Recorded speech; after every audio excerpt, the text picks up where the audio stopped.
कि केंद्र सरकार की एजेंसीज पिंजरे में बंद एक तोते की तरह हैं और अरविंद केजरीवाल जी की गिरफ्तारी गलत थी, एक दुर्भावना के तहत की गई थी। अगर कोई भी और नेता होता, कोई भी और मुख्यमंत्री होता तो वो तुरंत जाके मुख्यमंत्री की कुर्सी पर बैठ गया। लेकिन अरविंद केजरीवाल जी ने जो फैसला लिया, शायद ही इस देश के इतिहास में, मैं कहूंगी इस दुनिया के लोकतांत्रिक इतिहास में किसी नेता ने लिया होगा। उन्होंने कहा कि मेरे लिए सिर्फ सुप्रीम कोर्ट का फैसला काफी नहीं है, मुझे दिल्ली की जनता का फैसला चाहिए।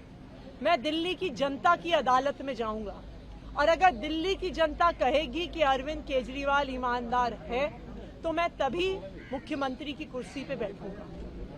और आज इसी तहत अरविंद केजरीवाल जी ने अपना इस्तीफा दिया है। ये आम आदमी पार्टी के लिए, हमारे पूरे विधायक दल के लिए, दिल्ली के लोगों के लिए एक दुख का क्षण है।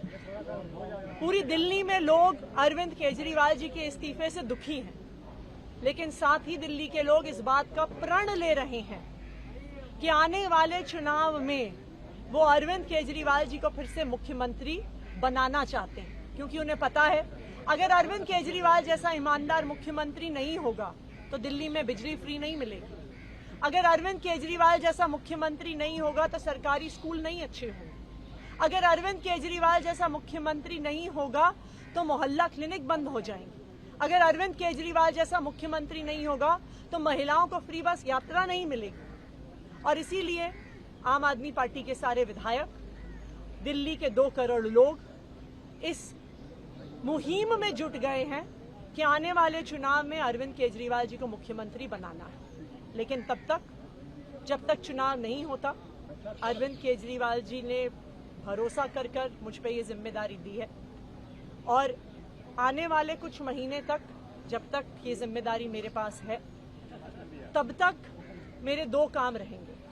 एक, ये मुहिम चलाना कि कैसे अरविंद केजरीवाल जी और दिल्ली के हम लोग मिलकर दिल्ली के लोगों के साथ अरविंद केजरीवाल जी को फिर से दिल्ली का मुख्यमंत्री बनाएं।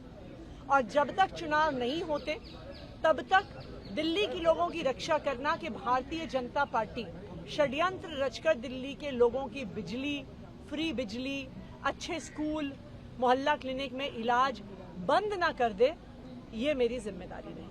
और उसी के लिए आज हमने एलजी साहब को पत्र दिया है, सरकार बनाने की दावेदारी का पत्र दिया है और हम उम्मीद करते हैं कि जल्दी आगे का। सुप्रीम कोर्ट ने न सिर्फ अरविंद केजरीवाल जी को बरी किया, बल्कि बहुत तीखी टिप्पणी करी केंद्र सरकार की एजेंसीज पर कि केंद्र सरकार की एजेंसीज पिंजरे में बंद एक तोते की तरह हैं। अगर कोई भी और नेता होता, कोई भी और मुख्यमंत्री होता तो वो तुरंत जाके मुख्यमंत्री की कुर्सी पर बैठ गया।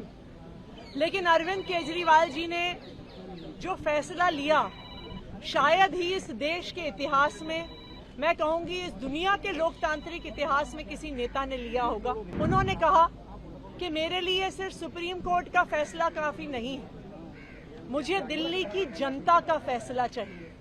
मैं दिल्ली की जनता की अदालत में जाऊंगा और अगर दिल्ली की जनता कहेगी कि अरविंद केजरीवाल ईमानदार है तो मैं तभी मुख्यमंत्री की कुर्सी पे बैठूंगा। ये आम आदमी पार्टी के लिए, हमारे पूरे विधायक दल के लिए, दिल्ली के लोगों के लिए एक दुख का क्षण है। पूरी दिल्ली में लोग अरविंद केजरीवाल जी के इस्तीफे से दुखी हैं। सुप्रीम कोर्ट ने न सिर्फ अरविंद केजरीवाल जी को बरी किया, बल्कि बहुत तीखी टिप्पणी करी केंद्र सरकार की एजेंसीज पर कि केंद्र सरकार की एजेंसीज पिंजरे में बंद एक तोते की तरह हैं और अरविंद केजरीवाल जी की गिरफ्तारी गलत थी, एक दुर्भावना के तहत की गई थी। अगर कोई भी और नेता होता, कोई भी और मुख्यमंत्री होता तो वो तुरंत जाके मुख्यमंत्री की कुर्सी पर बैठ गया। लेकिन अरविंद केजरीवाल जी ने जो फैसला लिया, शायद ही इस देश के इतिहास में, मैं कहूंगी इस दुनिया के लोकतांत्रिक इतिहास में किसी नेता ने लिया होगा। उन्होंने कहा कि मेरे लिए सिर्फ सुप्रीम कोर्ट का फैसला काफी नहीं है, मुझे दिल्ली की जनता का फैसला चाहिए। मैं दिल्ली की जनता की अदालत में जाऊंगा और अगर दिल्ली की जनता कहेगी कि अरविंद केजरीवाल ईमानदार है तो मैं तभी मुख्यमंत्री की कुर्सी पे बैठूंगा। और आज इसी तहत अरविंद केजरीवाल जी ने अपना इस्तीफा दिया है। ये आम आदमी पार्टी के लिए, हमारे पूरे विधायक दल के लिए, दिल्ली के लोगों के लिए एक दुख का क्षण है। पूरी दिल्ली में लोग अरविंद केजरीवाल जी के इस्तीफे से दुखी हैं, लेकिन साथ ही दिल्ली के लोग इस बात का प्रण ले रहे हैं कि आने वाले चुनाव में वो अरविंद केजरीवाल जी को फिर से मुख्यमंत्री बनाना चाहते हैं, क्योंकि उन्हें पता है अगर अरविंद केजरीवाल जैसा ईमानदार मुख्यमंत्री नहीं होगा तो दिल्ली में बिजली फ्री नहीं मिलेगी। अगर अरविंद केजरीवाल जैसा मुख्यमंत्री नहीं होगा तो सरकारी स्कूल नहीं अच्छे होंगे। अगर अरविंद केजरीवाल जैसा मुख्यमंत्री नहीं होगा तो मोहल्ला क्लिनिक बंद हो जाएंगे। अगर अरविंद केजरीवाल जैसा मुख्यमंत्री नहीं होगा तो महिलाओं को फ्री बस यात्रा नहीं मिलेगी। और इसीलिए आम आदमी पार्टी के सारे विधायक, दिल्ली के 2 करोड़ लोग इस मुहिम में जुट गए हैं कि आने वाले चुनाव में अरविंद केजरीवाल जी को मुख्यमंत्री बनाना है। लेकिन तब तक, जब तक चुनाव नहीं होता, अरविंद केजरीवाल जी ने भरोसा कर मुझ पे ये जिम्मेदारी दी है और आने वाले कुछ महीने तक, जब तक ये जिम्मेदारी मेरे पास है, तब तक मेरे 2 काम रहेंगे। एक, ये मुहिम चलाना कि कैसे अरविंद केजरीवाल जी और दिल्ली के हम लोग मिलकर दिल्ली के लोगों के साथ अरविंद केजरीवाल जी को फिर से दिल्ली का मुख्यमंत्री बनाएं। और जब तक चुनाव नहीं होते तब तक दिल्ली के लोगों की रक्षा करना कि भारतीय जनता पार्टी षड्यंत्र रचकर दिल्ली के लोगों की बिजली, फ्री बिजली, अच्छे स्कूल, मोहल्ला क्लिनिक में इलाज बंद ना कर दे, ये मेरी जिम्मेदारी रही। और उसी के लिए आज हमने एलजी साहब को पत्र दिया है, सरकार बनाने की दावेदारी का पत्र दिया है और हम उम्मीद करते हैं